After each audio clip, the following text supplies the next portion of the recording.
Namaskar friends and welcome to this press briefing.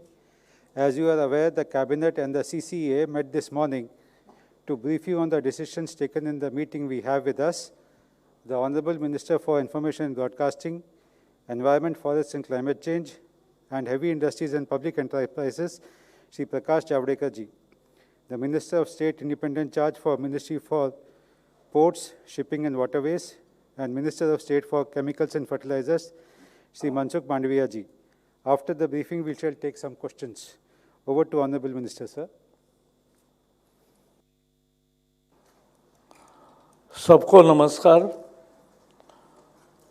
प्रधानमंत्री नरेंद्र मोदी जी के अध्यक्षता में आज कैबिनेट की बैठक हुई जिसमें अहम फैसले लिए गए। किसानों के लिए बहुत लाभकारी ऐसी न्यूट्रिएंट बेस्ड सब्सिडी का भी निर्णय हुआ। इनलैंड वाटरवेज का भी एक निर्णय हुआ जिसकी जानकारी मांडविया जी देंगे। एक बहुत दूरदृष्टि का भारत को नए युग में ले जाने वाला एक फैसला आज के मीटिंग में हुआ।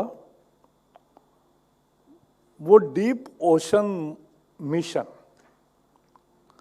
गहरे समुद्र के तले एक अलग दुनिया है। आपको पता है पृथ्वी का 70% समुंदर ही है, तो उस समुंदर में एक अपनी दुनिया है। तो उसका बहुत ज़्यादा अध्ययन भी नहीं हुआ था। तो भारत ने आज तय किया है कि आने वाले 5 सालों में ये डीप ओशन मिशन, इससे जिस ब्लू इकोनॉमी की हमने कल्पना की है, मत्स्य व्यवसाय से लेकर समुद्र की सारी शक्तियों का विकास के लिए दोहन करना, ये करने का काम होगा। इसके 5-6 विशेष बिंदु है, उतने केवल मैं बताऊंगा। इसमें एक विशेष प्रकार का सूट होता है, मैकेनिज्म है, टेक्नोलॉजी है। 6000 मीटर नीचे जाकर पानी में वहाँ मिनरल्स है, उसकी स्टडी अभी तक नहीं हुई। भारत का 7000 किलोमीटर का किनारा है, 9 राज्यों से जुड़ा है, लेकिन हम डीप ओशन मिशन कभी किया नहीं, इसलिए ये काम पहला होगा। दूसरा, जलवायु परिवर्तन में हमेशा चर्चा होती है सी लेवल राइज की, ग्लेशियर टूटने की, टेम्परेचर में कम ज़्यादा होने की। तो सचमुच में डीप सी में जाकर क्या परिणाम हो रहे हैं, इसका अध्ययन करने का भी एक काम इस मिशन में होगा। जैसे मैंने कहा, वहाँ एक अलग जीव सृष्टि है। आपको अगर बहुत दूर नहीं जाना है तो लक्षद्वीप जाके भी, या गुजरात के पास भी जहाँ कोरल है, तो कोरल की दुनिया को देखेंगे तो एक अलग दुनिया समुद्र के नीचे, समुद्र के तल में है, यह हमें समझता है। तो ये बायोडाइवर्सिटी का भी अध्ययन करेगी। गहरे समुद्र का आज तक एक तरह से सर्वे मिनरल के दृष्टि से नहीं हुआ। वो जो पहले मैंने बताया वो टेक्नोलॉजी मिशन एक तरह से है। ये जो है सर्वे होगा कि किस एरिया में है। वहाँ एक एडवांस मरीन स्टेशन भी स्थापित होगा, जिससे ओशन बायोलॉजी का अध्ययन होगा, जो उद्योगों के लिए बहुत फायदेमंद रह सकता है। एक ऑफशोर ओशन सेंटर भी होगा जो थर्मल एनर्जी को ढूंढेगा। जमीन पर थर्मल एजेंसी देखी है, आइसलैंड में तो बहुत सारी है, अपनी यहाँ भी कुछ जगह है,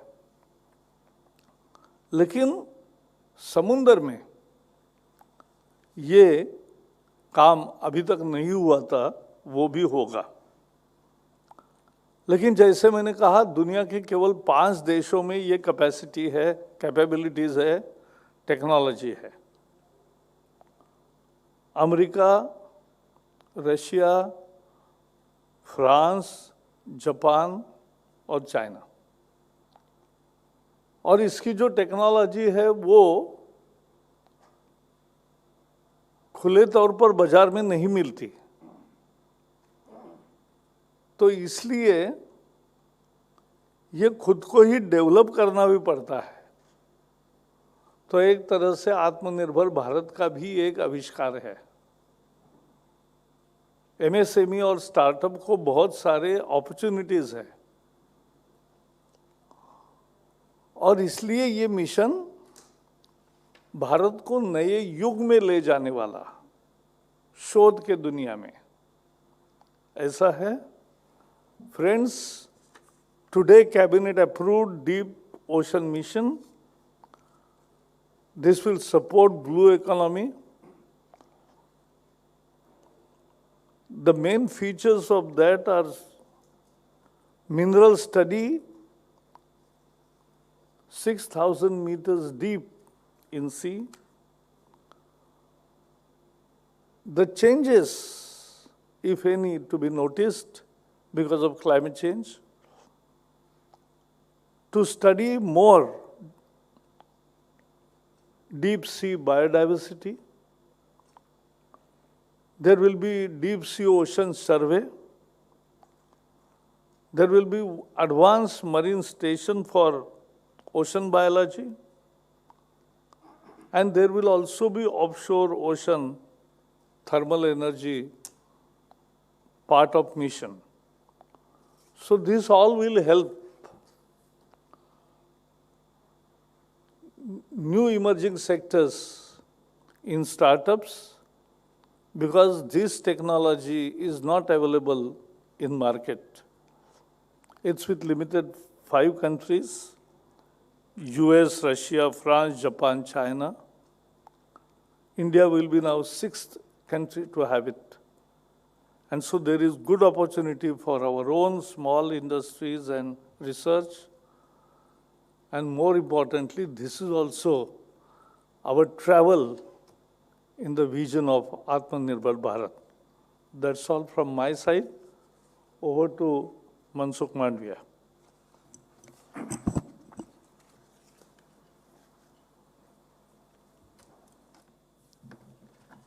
आदरणीय जावड़ेकर जी, हमारे साइंस एंड टेक्नोलॉजी सेक्रेटरी, सभी उपस्थित पत्रकार बंधु भाई एवं बहनों, मोदी जी ने किसानों के लिए आज एक महत्वपूर्ण फैसला लिया है। अखाड़ तीज के दिन मोदी जी ने देश के किसानों के अकाउंट में 20,667 रुपीज़ डीबीटी के माध्यम से जमा करवाए थे। उसके बाद ये दूसरा महत्वपूर्ण फैसला है जो किसानों को मददरूप होगा, किसान का खर्च बचाएगा और प्रोडक्शन बढ़ाएगा। आप जानते हैं कि यूरिया खाद, यूरिया फर्टिलाइज़र, उसकी प्राइस सेंट्रल गवर्नमेंट तय करती है और सब्सिडी फ्लक्चुएटेड रहती है। फॉर एग्जांपल, यूरिया खाद जब उसका प्रोडक्शन होता है तो सरकार ने तय किया है कि 217 रुपीज़ 270 रुपीज़ पर प्रति बैग, तो ये प्राइस फिक्स रहेगी। कभी प्रोडक्शन कॉस्ट कम आएगी, ज़्यादा आएगी तो सब्सिडी प्लस माइनस होती रहती है। आज एवरेज यूरिया की एक बैग पर 900 रुपीज़ भारत सरकार सब्सिडी देती है। किसान को 217 रुपीज़ में मिलता है, लेकिन भारत सरकार एवरेज 900 रुपीज़ सब्सिडी देती है। जो आज फैसला किया गया है कि यूरिया के अलावा जो कॉम्प्लेक्स फर्टिलाइज़र है, डीएपी है, एनपीके है, ये सब फर्टिलाइज़र पर सब्सिडी फिक्स होती है और प्राइस मार्केट प्राइस रहती है, वो कंपनी डिसाइड करती है। फॉर एग्जांपल, डीएपी की एक बैग 1700 रुपीज़ में बिक रही थी, 1700 रुपीज़ उसकी कीमत थी। 500 रुपीज़, 500 रुपीज़ हम सब्सिडी देते थे, तो 1200 रुपीज़ को किसान को मिलती थी। सब्सिडी फिक्स होती है और मार्केट उसकी फ्लक्चुएटेड होती है। यूरिया में मार्केट फिक्स होती है, सब्सिडी फ्लक्चुएटेड होती है। तो उसमें आज जो महत्वपूर्ण निर्णय लिया गया डीएपी खाद में, डीएपी फर्टिलाइजर में इंटरनेशनल प्राइस बढ़ गया। इंटरनेशनल प्राइस बढ़ने से इंडिया में प्राइस इसलिए बढ़ता है कि डीएपी बनाने के लिए फॉस्फरिक एसिड की रिक्वायरमेंट होती है और फॉस्फरिक एसिड 80% हमें इंपोर्ट करना पड़ता है मोरक्को, जॉर्डन, सभी कंट्री से, और उसकी प्राइस बढ़ गई मतलब 60 to 70% बढ़ गई। तो स्वाभाविक तौर पर वहाँ से रॉ मटेरियल ला के इंडिया में बनाने वाली कंपनियों ने उसका प्राइस 1900 रुपीज़ कर दिया। तो किसान को प्राइस ज़्यादा हो गया क्योंकि उसकी कीमत 2400 रुपीज़ हो गई। 500 रुपीज़ तो हम सब्सिडी देते ही है। मोदी जी ने आज महत्वपूर्ण फैसला लिया कि किसानों के पर बोझ नहीं आना चाहिए। किसानों को 1200 रुपीज़ में ही खाद मिलना चाहिए। जो पहले 500 रुपीज़ सब्सिडी देते थे, वो सब्सिडी बढ़ा के प्राइस 2400 हो गई, 2400 रुपीज़ हो गई, तो 1200 रुपीज़ सब्सिडी देने का फैसला किया। 1200 रुपीज़ में मिलती थी बैग, उसकी प्राइस इंटरनेशनल प्राइस के मुताबिक 2400 रुपीज़ हो गई। 2400 रुपीज़ में से 500 रुपीज़ हम सब्सिडी देते थे, तो 1900 रुपीज़ उन्होंने मार्केट प्राइस कंपनियों ने रखी, तो 1900 रुपीज़ में किसानों को लेना पड़ेगा। तो मोदी जी ने कहा कि जी नहीं, 1200 रुपीज़ में ही किसान को मिलना चाहिए, तो और 700 रुपीज़ सब्सिडी बढ़ा दिया। 700 प्लस 500 पहले देते थे, तो कुल मिला के 1200 की बैग किसान को मिलेगी। उसके सामने 1200 रुपीज़ सब्सिडी भारत सरकार देगी। 1200 रुपीज़ किसान देंगे, 1200 रुपीज़ भारत सरकार देगी। कुल मिला के डीएपी की एक बैग की प्राइस आज 2400 रुपीज़ हो गई है। वो 2400 रुपीज़ किसान को ना खर्च करना पड़े, किसान के जेब से खर्च ना करना पड़े, किसान खाद का यूज़ कर सके, उसको कोई दिक्कत ना हो, इसलिए सब्सिडी बढ़ा के 1200 के सामने 1200 कर दिया गया। उससे सरकार को कुल मिला के 14,775 मतलब 40,775 रुपीज़ का 14,775 करोड़ का घाटा पड़ेगा। मतलब भारत सरकार को किसानों को सब्सिडी और अधिक देनी पड़ेगी। हर साल भारत सरकार 80,000 करोड़ रुपीज़ फर्टिलाइज़र पर सब्सिडी ऑलरेडी दे रही है। ये 14,000 करोड़ रुपीज़ एडिशनल भारत सरकार बर्डन उठाएगी।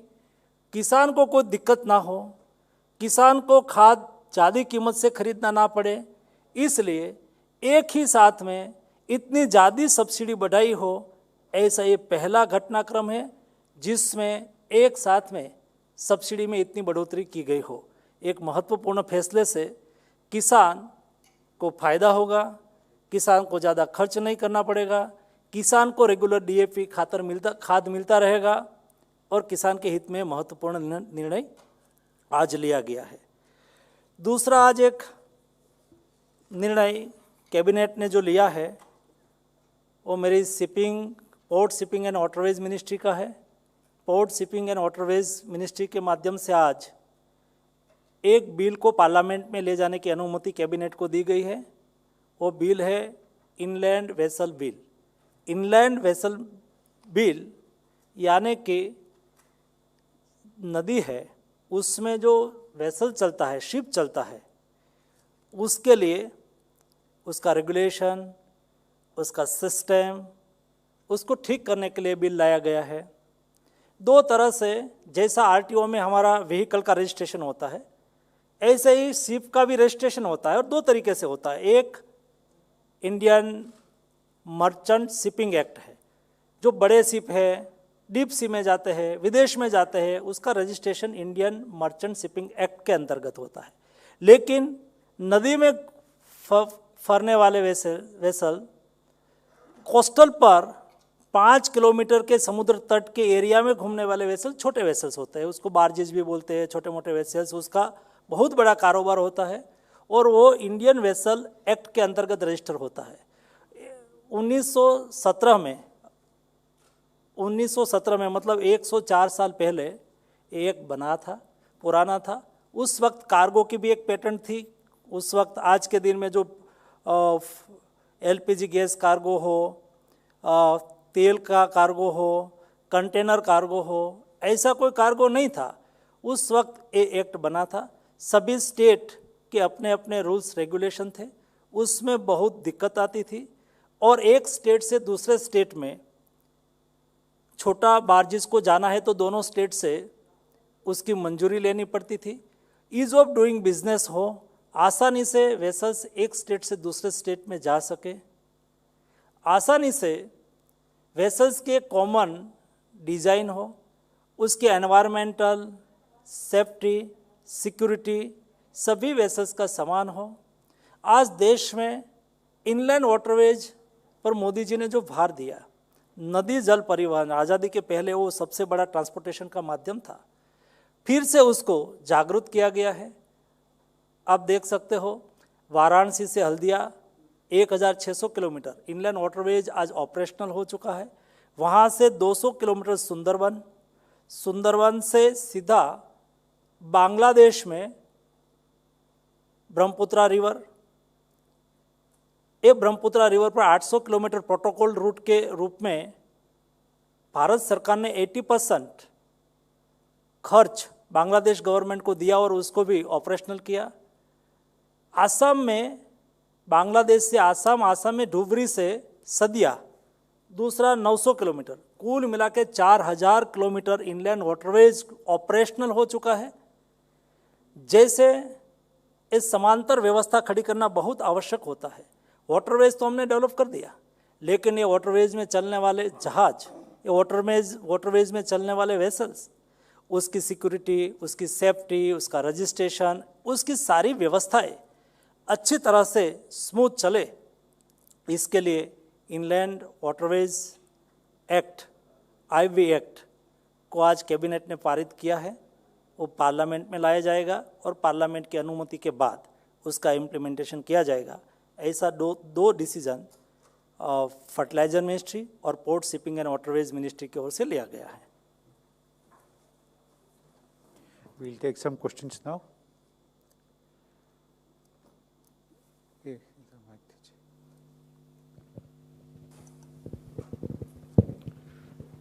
सर मेरा सवाल ये है कि आपने कहा कि पहले यूरिया की कीमत जो है वो फिक्स थी, उसमें सब्सिडी फ्लक्चुएट करती रहती थी। अब डीएपी में भी जो ऐलान प्रधानमंत्री जी ने किया था कि 500 रुपये सब्सिडी बढ़ाई जाएगी, यानी कोई बोझ जो बढ़ी हुई कीमतों का है वो किसानों पर नहीं पड़ेगा, चूँकि अंतर्राष्ट्रीय स्तर पर जो कच्चे सामान हैं उनकी कीमत बढ़ गई थी। तो क्या ये फैसला लिया गया कि जो बाकी फर्टिलाइजर्स हैं, डीएपी और पोटास और बाकी सब के लिए अब एक कीमत फिक्स हो गई और जो सब्सिडी है वो फ्लक्चुएट होती रहेगी, या फिर ये एक बार की सिर्फ डीएपी के लिए डिसीजन लिया गया? ये एनबीएस सब्सिडी है, न्यूट्रिएंट बेस्ड सब्सिडी है। हमने सब्सिडी केवल डीएपी पर नहीं बढ़ाई है। इंटरनेशनल प्राइस प्लस माइनस हुई तो एनपीके तीनों न्यूट्रिएंट पर, डाई एमोनियम फॉस्फेट, फॉस्फोरस पर भी बढ़ी, पोटाश पर भी बढ़ी, और अदर जो न्यूट्रिएंट है उसके पर सभी के पर ये बढ़ाई है, तब जाके वो बैलेंस करेगा। ऐसे बार बार ये सब्सिडी प्लस माइनस, जैसा इंटरनेशनल मार्केट डाउन हो गया तो ये सब्सिडी हम कम भी कर सकते हैं। इंटरनेशनल प्राइस राइज हुआ तो हमने किसानों पर कम से कम बर्डन आए उसका ख्याल रखा है।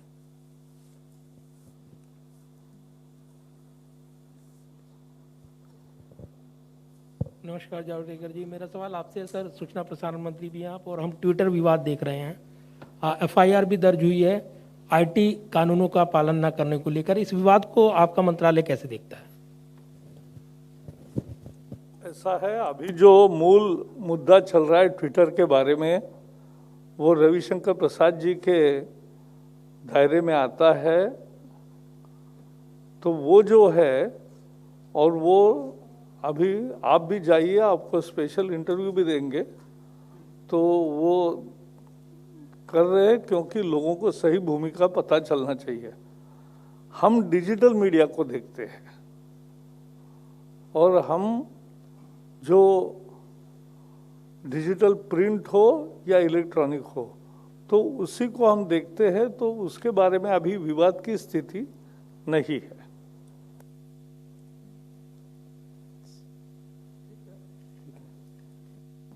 Thank you, friends. We close the press conference now. Thank you.